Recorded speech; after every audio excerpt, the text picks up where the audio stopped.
All right, it is the morning of July 3rd, 2025.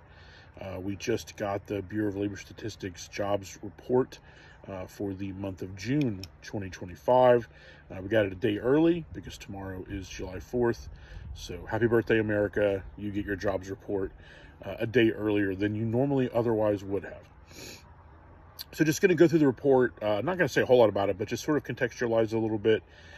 Put it into the context of the broader sort of things we're seeing in the economy, and then maybe have some kind of final comments. So top line number is the U.S. economy added 147,000 jobs in the month of June. This means that that's net job creation. So if we took all the jobs that were lost and then all the jobs that were added, we get a plus 147,000 jobs created. Now, that's about in line with average. So if you look at the average over the last year, it's basically right at 145 to 150,000 jobs created per month. So we're basically right on line with that particular number. So it's a good report. I mean, I guess you would say it's sort of like a fine report. It's not a great report, and it's also, I wouldn't call it a mediocre report. And I think that it's in the context of what's going on, within the U.S. and also elsewhere. To me, I would say that this is quite a good report, given that it shows sort of how good the U.S. economy continues to be in many ways, despite what is fairly certain bit of slowdown over the last 6 months, and then obviously a lot of the uncertainty that has sort of started to get baked into the system over the last few months. So the U.S. economy sort of continues to be quite resilient. Unemployment's fairly steady at 4.1%. So basically no movement there. I mean, in fact, if you just look at the rest of the report, I'll talk a little bit about the sectoral job creation numbers, because I think those are kind of interesting.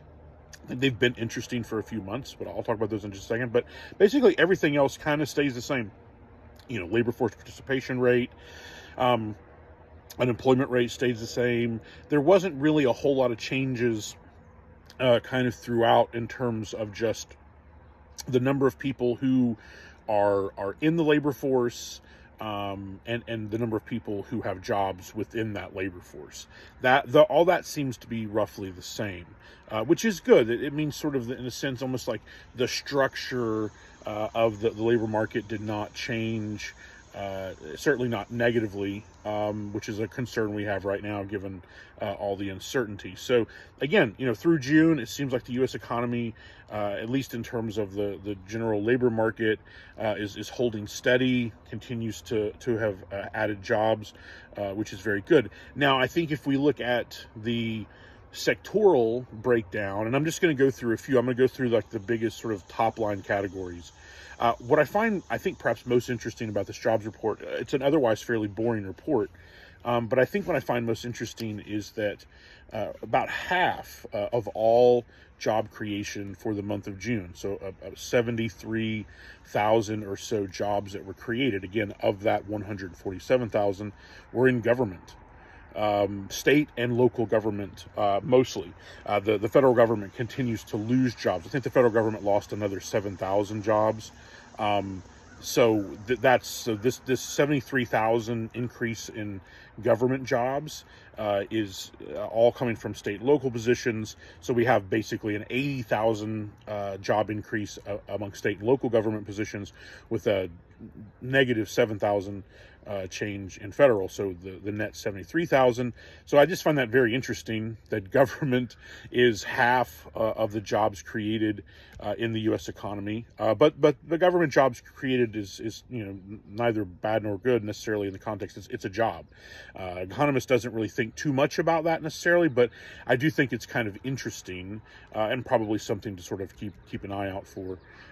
So I think what makes it interesting is that you have this sort of federal situation, and then it seems like at the state level, they're and what was interesting, I think, also is that that number 73,000 was like a lot of education. So there was a lot of hiring going on in education. Some of that's probably cyclical, seasonal. It's over the summer, so I would imagine they're hiring people for the next year. So again, that's probably a lot of what's going on there. It may not mean much at all, but again, it's a number that I look at and I go, that's kind of curious. And then otherwise, we have 39,000 jobs created in healthcare. The healthcare sector sector continues to be one of the sort of most steady places of job creation. If you go back to the previous report, I actually think healthcare was maybe the top category sectorally in terms of job growth. So healthcare continues to be this real boon to the labor market, and that's all over the place. That's in terms of general care. That's also nursing, and a lot of end of life care. I mean, I think you're getting the baby boomers are retiring, their healthcare expenditures are rising considerably, and so that makes a lot of sense. But again, is good to see yet, even though we expect it, it's good to see it because it says something about the sort of what we expect the economy to be able to do, and then what the economy is able to actually do. And so in healthcare, it seems like we've been able to create jobs there. And then other sort of like support system type jobs, social assistance type jobs, like social workers and that kind of thing, accounted for like 19,000 jobs. So there's a really kind of interesting sort of thing going on in the U.S. economy, where if you look at the jobs that are being created, it is in a lot of sort of public facing, if not directly public jobs in the term of government jobs, but in these sort of more public facing health service, social service type jobs. I think that's very interesting. I think it speaks to the nature of the U.S. economy.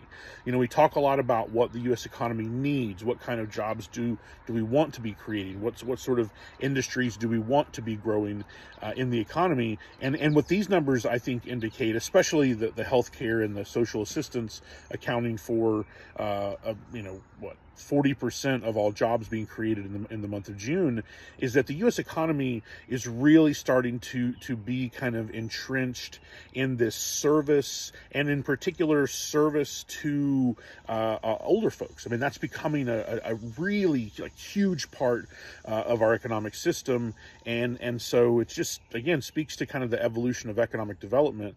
U.S. economy remains very, very strong, but we're still going through this kind of evolution, and we're continuing in many ways the development path that we've been on, moving towards the service sector. And we're continuing to see that. Otherwise, there's just really not a whole lot else in the report. I think for most economists, what we're just sort of looking at is this top line number. That 147 looks good to us.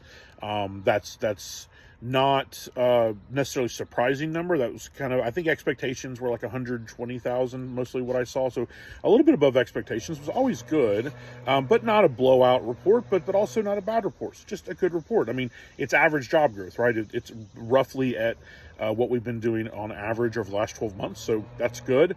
And the sort of sectoral, features here I think are very interesting. I didn't mention this, but like wages rose a little bit, kind of in line with what we would expect them to as well. But otherwise, again, kind of a boring, but it's sort of, you want a boring report in many ways, right? There's an expectation that the reports are eventually not going to become so boring.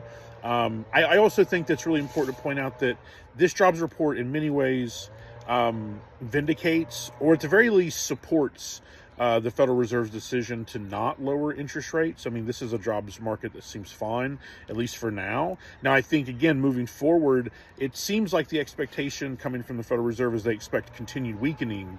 So they're probably looking at this number 147, and then next month, by the time we get to the fall, what does that number look like? I would imagine the expectation is that number is going to look smaller.